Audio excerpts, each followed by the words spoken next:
안녕하세요. 오늘은 믿음이란 무엇인가에 대해서 말씀을 드리고자 하는데요. 믿음이란 무엇인가는 상중하로 3회에 걸쳐서 여러분들에게 말씀을 드리고자 합니다. 믿음은 어느 누구나 가지고 있습니다. 믿음은 그 사람을 살아가게 하는 힘이고 원동력이며 때로는 전제입니다. 과학자들도 자신만의 전제, 즉 자신들만의 전제, 즉 믿음을 가지고 과학을 연구합니다. 믿음이 없이는 과학도 존재하지 않습니다. 또한 무신론자도 믿음을 가지고 있으며 그들은 신이 없다고 믿는 믿음이 있습니다. 이처럼 믿음은 모든 사람의 삶의 영역 안에서 꼭 필요한 것입니다. 하나님을 믿는 신앙인들 안에서 믿음은 더욱더 그러합니다. 신자는 믿음대로 신앙생활을 합니다. 그런데 믿음에 대한 많은 오해가 있습니다. 믿음에 대한 오해는 자신이 동의하는 것이 믿음이라고 생각하는 때도 있으며 기적 같은 일을 경험하면 그것 자체가 믿음이라고 생각하는 때도 있습니다. 신자들은 믿음에 대해 각각 다르게 기준을 잡고 있습니다. 성경과 교회란 하나님을 모르는 사람들을 전도하여 그들을 말씀으로 양육하고 실천하는 훈련을 시켜 예수의 제자로 만들고 또 그들로 하여금 제자를 만들게 하는, 그리고 마음을 같이하며 성전에 모이기를 힘쓰고 서로 교제하며 떡을 떼며 소외되고 병들고 가난한 이웃을 돌아보는 사랑이 넘치는 곳이어야 합니다. 그러나 오늘날의 현실은 교회 내적으로는 목회자와 교인과 교인끼리 발생해서는 안 될 집단적 분쟁과 폭력 사태가 만연되고 있으며, 교회 외적으로는 목회자들의 여자 문제, 돈 문제, 교권 싸움, 그리고 굵직한 송사까지 하는 불미스러운 사건에 기독교인들이 심심찮게 끼어 있습니다. 오늘의 한국교회는 이러한 영향 때문에 온 국민으로부터 마지막 희망의 보루가 되어야 함에도 불구하고 오히려 지탄의 대상이 되고 있습니다. 특히 예수의 지상명령인 복음을 전해야 할 사명이 있는 교회가 복음을 거절할 빌미를 세상에 제공하고 있으니 참으로 가슴 아프고 안타까운 일이 아닐 수가 없습니다.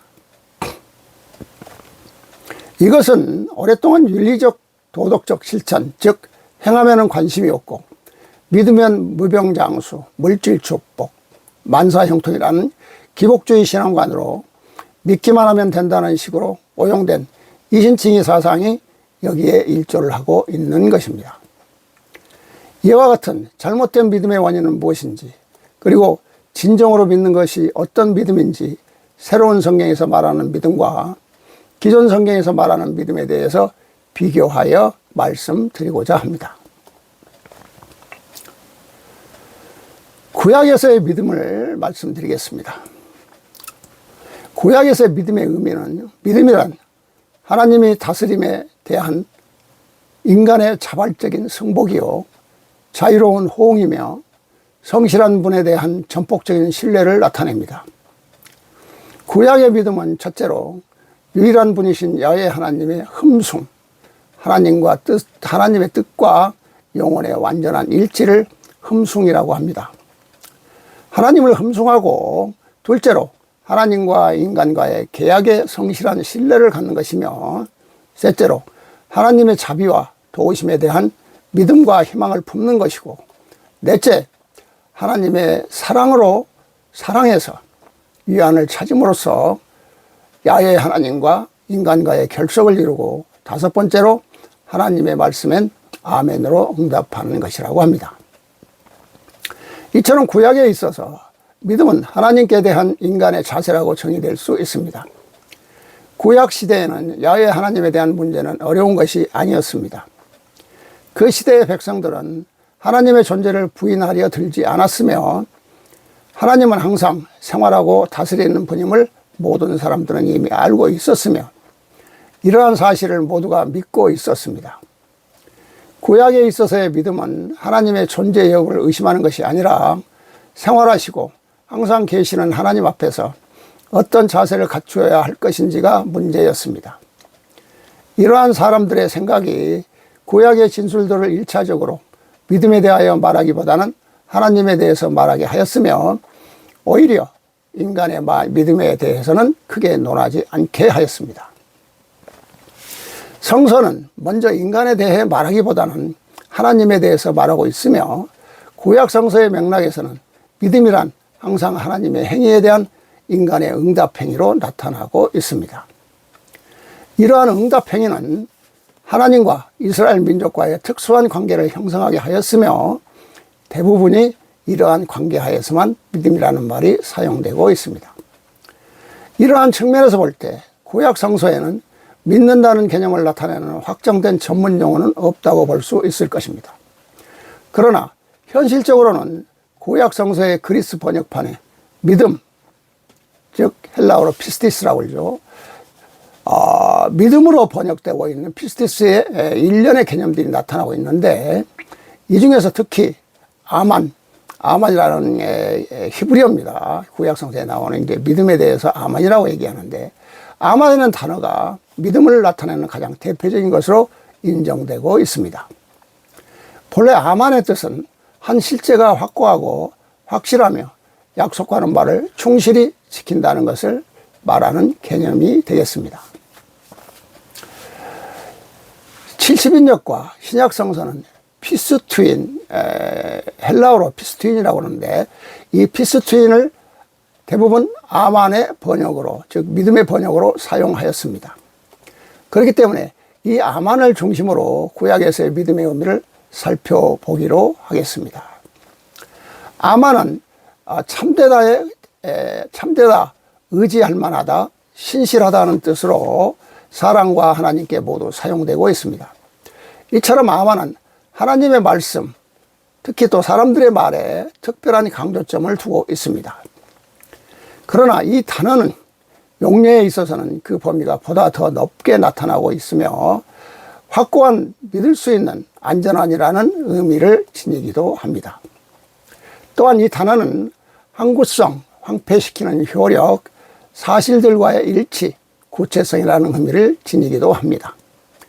그리고 종교적으로 사용될 때는 어감 밑에 하나님의 많은 측면들이 포함되어 쓰여지고 있습니다.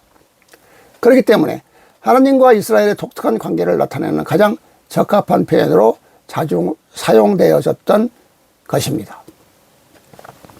이러한 용법에 비추어 볼 때 구약에 있어서의 믿음은 아만은 활력 있는 하나님과의 관계를 통해 하나님의 백성들의 존재와 삶을 표현하는 것이었습니다. 활력 있는 하나님과의 관계는 이러한 형태의 삶 전체에 영향을 미치고, 또한 그 속에는 새로운 힘을 방출시키는 확신이 포함되어 있는 것입니다.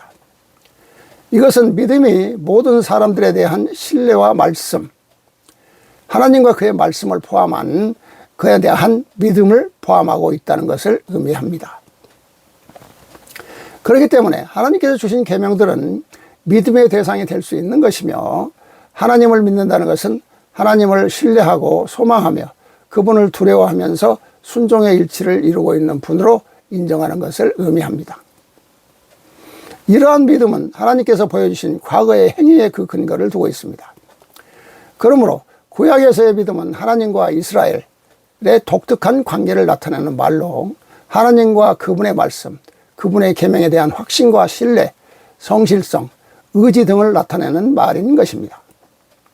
이렇게 볼 때 믿음은 야훼 하나님과의 인격적, 위격적 관계를 묘사하는 말로 사용되어지고 있음을 알 수가 있습니다. 즉 믿음은 개혁의 하나님께 대한 이스라엘 백성 전체의 각 개인들의 충실성이며, 율법 안에 계시된 하나님의 뜻에 대한 순명을 뜻하는 것을 의미한다고 볼 수가 있습니다.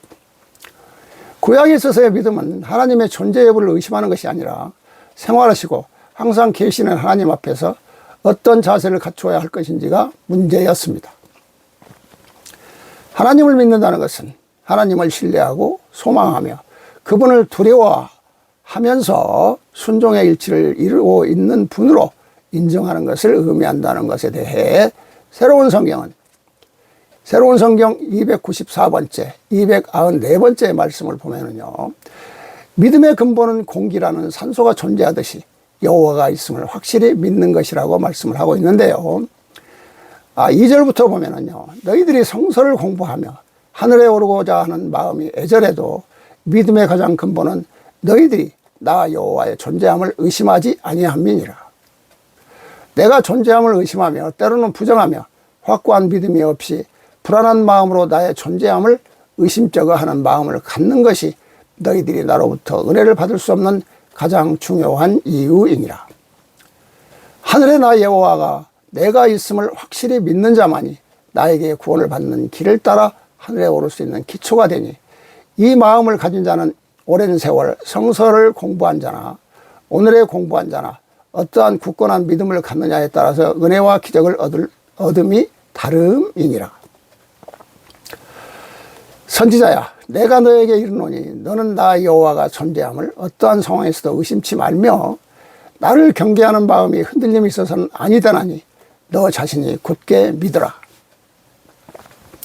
너를 따르는 제자들과 모든 이는 나의 존재함을 너희가 마시는 공기와 같이 내가 너희를 은혜로 감싸고 있음을 인식하며 공기라는 산소가 존재하듯이 너희들이 나를 믿으면 되느니라.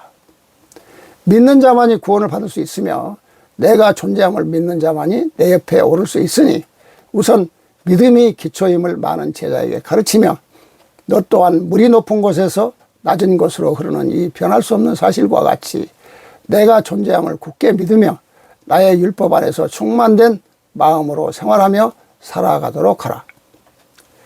나의 율법의 메시지를 철저히 지키고 살아가는 마음의 터전을 굳히며 내가 그와 같이 모든 것을 나의 주관에 의해 이루어짐을 믿음이 머리끝에서 발끝까지 형성되어 있을 때 너에게 모든 권능이 기적을 이룰 수 있는 힘이 이루어질 것이니 너는 믿으라. 너희가 물을 먹지 아니하면 존재하지 못하는 것을 알면서 나 여호와가 있음을 믿으며 경배하는 것이 물을 먹어 생명을 유지하는 것보다 더 소중함을 모르니 너희들이 구원을 받는 길에 이 변할 수 없는 현실을 믿지 못하고 의심하며 불안해하며 나에 대한 믿음이 흔들리는 자는 평생 성서 공부를 하며 너희가 모태의 신앙으로 살았다 하나 나를 의심하는 마음을 갖는 자는 믿지 않는 자보다 욕심이라는 것을 버리지 못함이니 이를 너희들은 깊이 깨달아야 할 것이니라 라고 하나님의 존재함을 이렇게 상세히 말씀을 해주고 계십니다. 자, 이제 두 번째, 아브라함의 믿음의 의미에 대해서 말씀을 드리고자 합니다. 믿음의 보편성이란 구원의 보편성을 반영하는 것인데 이것은 구약의 할례받은 이스라엘과 신약의 할례 없는 믿음의 사람들과의 믿음의 공통성을 나타내는 것이며 이것이 아브라함의 믿음을 통하여 드러나게 되는 것입니다. 아브라함에게 있어서의 믿음은 첫째, 하나님의 진실하심을 확신하는 것이었고 둘째로 불가능한 것으로 보이는 약속에 대하여 신뢰를 가지는 것이었으며 셋째, 명령에는 신속히 승복함으로써 모든 것을 하나님께 맡기는 것을 의미하였고 네 번째, 모든 선의 창조자이신 하나님께 영광을 드리는 것이었기 때문에 그의 믿음은 내적이고 윤리적인 가치가 돋보이는 것이었습니다. 이러한 아브라함의 믿음은 하나님의 말씀을 받아들이고 하나님의 가르침에 따라 길을 떠나는 행동으로 나타납니다. 길을 떠나면서 그의 집과 토지 등 자신의 모든 것을 걸었습니다. 그는 하나님 때문에 고향을 등졌고 완전히 불확실한 미래에 자신을 맡겼습니다. 그 대신에 그는 하나님과 그분의 말씀에 모든 희망을 걸었습니다. 그에게 있어서 믿음이란 기존의 모든 희망을 버리고 미래에 있을 완전한 희망을 선택하는 것이었습니다. 이를 통해 그는 믿는 사람들의 아버지가 되었습니다. 로마서 4장 18절에 이 말씀이 나오죠. 아브라함에게 있어서 믿음이란 하나님께서는 불가능한 것을 가능하게 하신다는 것을 신뢰하는 것이었습니다. 이 말씀 역시 누가복음 1장 37절에 나오는 말씀입니다. 그렇기 때문에 아브라함은 하나님의 말씀을 절대적인 것으로 받아들였습니다. 아브라함의 믿음은 완전한 신뢰와 절대적인 복종의 결합이었으며 아브라함은 하나님께서 약속하셨고 또 하나님께서 명령하셨을 때 하나님의 말씀을 그대로 받아들였습니다. 또한 그는 하나님께서 하신 약속을 믿고 그의 명령에 절대적으로 순종하는 행위에서는 자신의 아들까지도 희생 제물로 바치는 모습을 보여주고 있습니다. 이처럼 아브라함에 있어서의 믿음이란 하나님의 말씀에 대하여 자신의 전 존재까지도 모두 희생시킬 수 있는 절대적인 신뢰와 여기서 나오는 순종을 뜻하는 것이었으며, 또 하나님의 말씀에 인간의 경험에 비추어 볼 때 매우 불가능한 것으로 보임에도 불구하고 하나님에 대한 신뢰와 하나님의 약속이 참인 것에 대한 믿음, 둘 다를 포함하는 것이었습니다. 아브라함에게 있어서 이러한 믿음은 법정적 의미로 그를 하나님과 올바른 관계에 서게 하는 것으로, 즉 의롭게 여김을 받게 하는 것을 의미하였습니다. 자, 이렇게 아브라함은 절대적인 복종, 그 다음에 절대적인 순종에 의한 믿음을 갖고 있었는데, 이에 대해서 새로운 성경 299번째, 299번째 말씀을 보면은요, 모두를 다 바칠 수 있고 버릴 수 있는 깊고 철저한 믿음이라는 것에 대해서 말씀을 하고 계시는데요. 자, 이 말씀을 보면은요, 2절부터 보겠습니다. 모든 것은 믿음으로부터 시작하느니 나 여호와가 존재함을 너희가 얼마만큼 순종하고 믿느냐에 따라서 이 세상에 구원하지 못할 것이 없으며 너희가 구하고자 하는 것이 불가능한 것이 없으며 이는 오직 너희의 믿음과 순종이 한치의 헛됨이 없어야 하느니라. 마음의 흔들림이요 마음의 동요가 있는 믿음은 아무것도 할 수 없고 아무것도 얻을 수 없으니 오로지 나의 율법과 법전을 전하며 내가 너에게 전하고자 하는 말을 믿으며 그와 같이 행동함에 있어서 모든 것은 스스로 이루어질 것이니라. 너의 제자와 모든 이에게 말하라. 너희들 중에 병든 자가 일어서고자 하며 너희가 무엇을 얻고자 하며 너희가 바라는 것을 얻고자 하며 너희들은 오로지 믿음으로 믿고 따름이니 너희들이 모두를 다 바칠 수 있고 버릴 수 있는 그와 같은 깊고 철저한 믿음이 있는 자만이 구원을 받을 것이니라. 나 여호와를 따르며 믿음이 하늘에 닿을 때 너희들이 얻고자 함이 얻어질 것이니 이는 하나의 믿음과 모든 행위와 말과 너희들의 하루 생활을 뒤돌아보아 한 점의 오점이 없이 너희가 살아갈 때 나로부터 기적을 이룰 것이니 그리 알라. 이렇게 하나님께서는 또 말씀을 하시고요. 또 이제 765번째 새로운 성경 765번째의 말씀을 보면은 아브라함의 믿음에 대해서 말씀을 하고 계십니다. 너희들이 믿음이라는 것이 나를 향하여 기도하며 경배하며 내가 존재하며 나의 뜻을 순종하는 것이라 알고 있지 않더냐. 아브라함이 나이가 고령이 되어서 늦게 얻은 자기 아들 이삭을 내가 제물로 바치라 하여 그 아들을 제물로 바치고자 준비하는 그의 마음을 너희들은 어찌 생각하느냐. 고령에 얻은 자기 아들 이삭을 나에게 제물로 바칠 수 있는 그는 저의 아들 이삭이 아니라 아브라함 저의 몸을 바치라 해도 기쁜 마음으로 바칠 수 있었음이니 이와 같이 그의 마음을 너희들은 어찌하여 시행하며 깨우치지 못하는가. 너희들은 그와 같은 믿음을 갖지 못하는 것은 그는 구약의 시대에 있었던 일이며 지금 신약의 너희 시대에서는 그와 같은 것은 있을 수 없으며 그 당시의 믿음과 지금의 믿음이 다르며 그리하기에 그와 같은 요구는 하나님이 하지도 아니하지만 너희들은 그와 같은 구약시대의 믿음으로는 믿는 것이 아니라 하며 너희 자신이 피해가고자 하는 마음의 생각을 하고 있지 아니한가 너희들은 생각해 봐야 할 것이니라. 내가 너에게 일러 말하기를 이 세상 어느 것도 나보다 먼저 섬기는 것이 없으며 나보다 더 귀한 것이라는 생각을 갖지 말라 하며 철저히 하늘을 향하여 기도하라.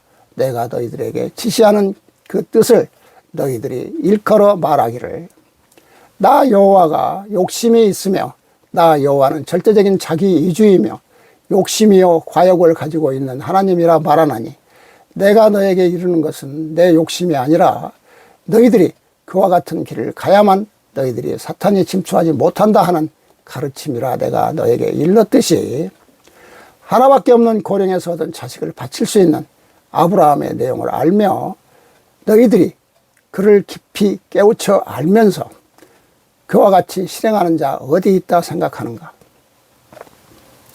나의 종 선지자 나의 음성을 직접 들어 기록하는 너 자신도 그와 같이 할 수 있다 생각하는가? 그와 같이 행할 수 있는 마음을 가져야 그게 너희들이 나를 향하여 갖는 믿음이니라. 이렇게 아브라함의 믿음을 극구 칭찬하시면서 본받으라고 말씀을 하고 계십니다. 이제 다음은 세 번째로 모세의 믿음의 의미에 대해서 말씀을 드리겠습니다. 구약 성서에는 모세와 관계되어서 특히 믿음과 관계된 동사가 많이 발견됩니다. 여기에 나타나는 믿음의 개념은 이스라엘 역사 시작으로부터 유래하는 것은 아니지만 이스라엘이 하나님과의 만남을 시작하면서 그것이 얼마나 중요시 되었는가 하는 것을 밝혀주고 있습니다. 출애굽기 4장 1절과 5절, 8절, 9절, 31절에 믿다 동사가 나타나고 있는데 하나님으로부터 백성의 구원을 위하여 파견된 종과 결부되어 사용되어진 것입니다. 여기서 믿다는 들음, 즉 기쁜 소식의 수용으로 설명될 수 있으며 또한 순명 개념에 가깝게 사용되고 있습니다. 하나님의 종 모세는 그 중개자로서의 사명이 하나님으로부터 온 것임을 기적을 통하여 증명하고 있으며 백성들은 모세의 증명 기적을 봄으로써 믿음으로 인도되고 있습니다. 그렇기 때문에 모세에게 있어서 믿음이란 하나님께서 보여주신 구원에 대한 응답으로서 이스라엘의 믿음을 나타내는 것입니다. 하나님은 당신 백성과의 계약을 통해서 역사에 관여하시는데 이 계약은 이스라엘에게 당신 말씀에 순종할 것을 요구하고 있습니다. 출애굽기 19장 3절에서 9절의 말씀을 보면 알 수 있겠습니다. 그러므로 모세에게 있어서의 믿음은 하나님의 말씀과 계약에 대한 백성들의 응답으로 이해되고 있습니다. 이러한 응답은 다른 한편으로 하나님께서 주신 계명에 대한 순종을 의미합니다. 모세는 하나님께서 주신 계약을 충실하고 순종하는 것이 믿음을 드러내는 것이라고 생각하였습니다. 그러나 시내산 아래에 있던 애굽을 탈출한 유대인들은 시내산에 올라가 하나님의 음성을 듣고 십계명을 받은 모세와 하나님께서 존재하심을 믿지 못하고 금송아지를 만들어 제사를 지내는 모습에서 모세의 분노는 크게 달했으며 하나님께서는 택한 백성들의 모습에서 많은 안타까움이 있었으리라 여겨집니다. 이에 대해 새로운 성경 1594번째, 1594번째 말씀에 의하면 여호와의 존재함을 믿는 것이 믿음이라고 말하고 있습니다. 즉 모세와 함께 했던 그 백성들은 여호와의 존재하심을 믿지 않는 것이죠. 그래서 새로운 성경 1594번째에서 말씀하시는데요. 6절부터 보면은 나 여호와가 존재함을 믿는 자가 나의 이름을 망령되이 일컬음에 행동하겠는가? 내가 존재함을 정녕 믿는 자가 사악한 짓을 할 수 있겠는가? 내가 하늘에 존재한다는 것을 믿는 자가 죄 짓고 살 수 있겠는가? 나 여호와가 하늘에 존재함을 믿는 그 자가 선지자 내 앞에 와 거짓 행위를 할 수 있겠는가? 나 여호와가 존재함을 믿는 자라면 그가 어떠한 불만이요 불평이요 저 자신의 육신을 위하여 큰 떡을 제 앞에 감히 놓겠는가? 그는 놓지 아니하며 놓을 수가 없음이니라. 천년만년 믿음의 세월을 가며 나를 향하여 저희들이 마음을 비우고 깨끗이 살아가며 십계명을 지키며 죄를 짓지 아니한다 말할 것 없이 나 여호와가 존재함을 저희들 가슴속에 깊이 새기라 이르라. 내가 하늘에 존재하며 내가 있음을 가슴에 먼저 새기는 자, 그 마음을 굳건히 새기는 자는 내 앞에 와 기만할 수 없으며 내 앞에 두 가지 마음을 먹을 수가 없음이니라.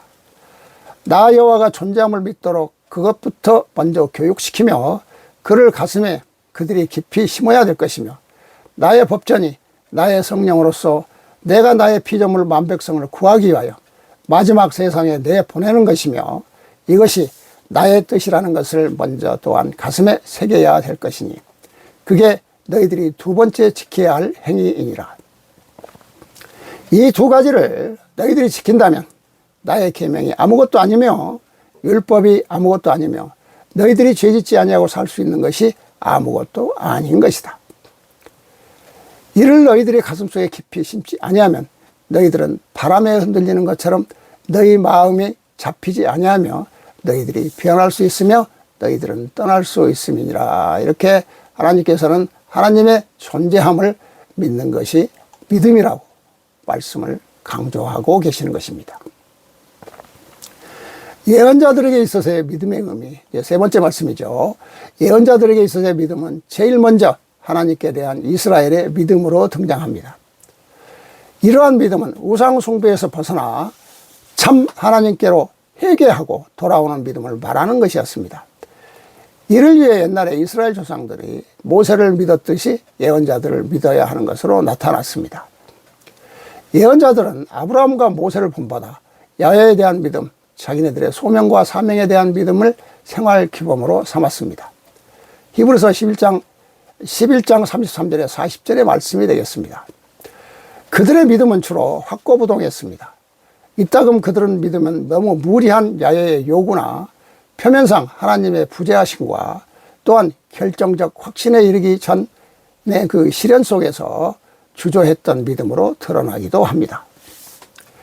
또 다른 한편으로 이사야 예언자의 경우는 하나님께서 이스라엘에게 하신 약속을 대한 신뢰를 의미하기도 하였습니다. 그에게 있어서 믿음이란 하나님께서 시온의 기초를 확고히 세워주실 것이라는 약속을 신뢰하고 인간적인 구원의 노력을 거부함에 나타나기도 하였습니다. 믿음이란 야훼 하나님과 그 약속을 고요히 믿고 의지하는 것입니다. 특별히 이사야에 있어서 이러한 신뢰의 바탕은 하나님께서 다윗에게 주신 약속을 바탕으로 하고 있습니다. 이러한 믿음은 예언자들에게 있어서 종말론적인 구원의 약속으로 확신하게 되었고, 이것은 다시 야훼 하나님만을 참 구원자라는 것에 집중하게 되었으며, 믿음의 의미가 의도적으로 하나님께 대한 전적인 신뢰와 구원의 약속에 의지하는 뜻으로 사용되어지게 되었습니다.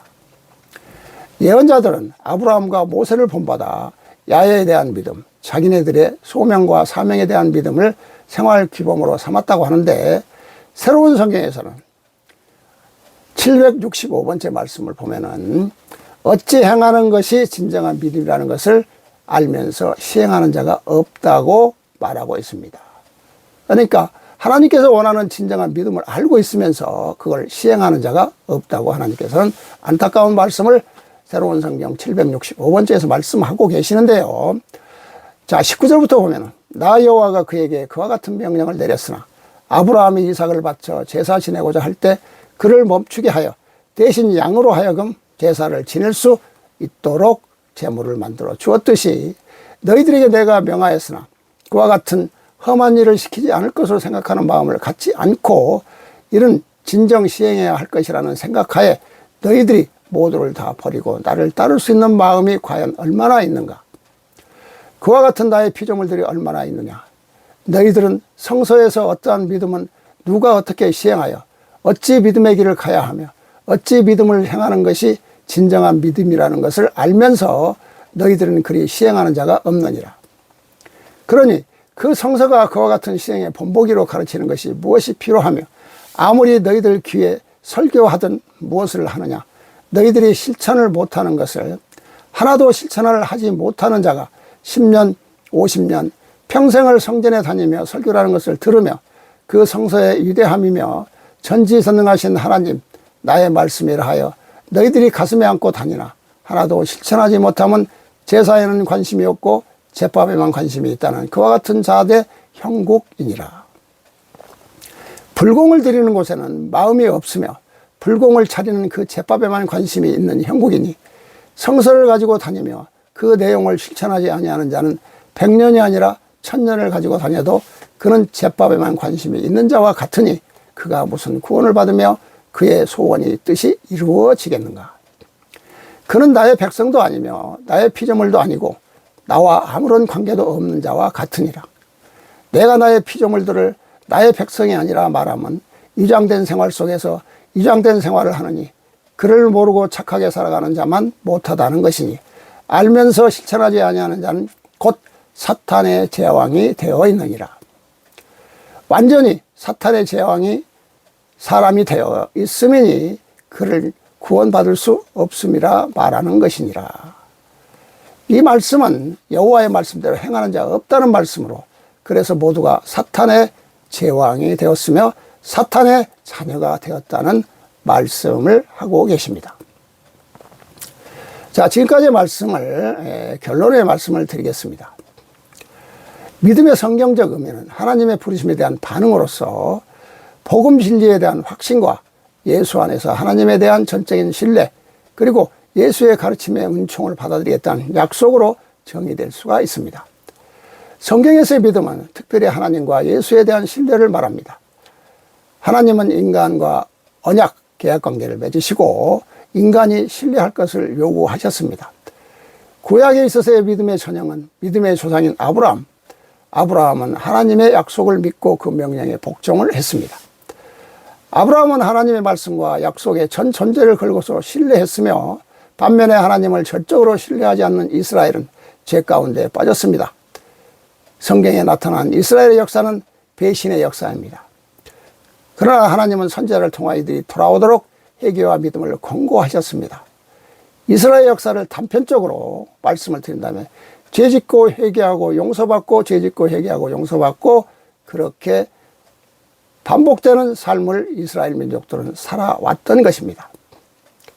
자, 새로운 성경은 오로지 여호와의 율법과 법처를 전하며 선지자를 통하여 하는 말을 믿으며 행동함으로 모두를 다 바칠 수 있고 버릴 수 있는 그 깊고 철저한 믿음이 있는 자만이 구원받는, 즉 아브라함의 행한 믿음을 요구하고 있습니다.